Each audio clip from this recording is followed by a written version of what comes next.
মুসা আলাইহিস সালাম ফেরাউনের সামনে যেয়ে দাঁড়ালেন। ফেরাউনের জাদুকররা বিশাল বড় বড় বাঘ বানালো, সিংহ বানালো, সাপ বানালো। মুসা আলাইহিস সালাম দেখে ভড়কে গেলেন, ভয় পেয়ে গেলেন। আল্লাহ বললেন, মুসা ভয় নাই, তোমার লাঠিটা খালি ফেলো। কি ফেলো?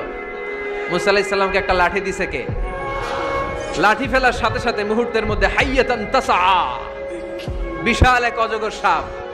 এই বিশাল অজগর সাপ ফেরাউনের জাদুকরদের বানানো সব ভাগ, ভাল্লুক, সিংহ আর সাপগুলো রেখে বিশাল ফানা ধরে আছে। আর সাপ বলতে শুরু করেছে, আর কি আছে নিয়ে আয়। সুবহানাল্লাহ কইতে পারলেন না? এই দৃশ্য দেখার সাথে সাথে ফেরাউনের রাজপ্রাসাদের সামনে যতগুলো জাদুকর ছিল, কোরআন বলে ফাউলকিয়াস সাহারাতু সাজিদিন। এই দৃশ্য দেখা মাত্রই ফেরাউনের নিয়ে আসা বড় বড় জাদুকরগুলো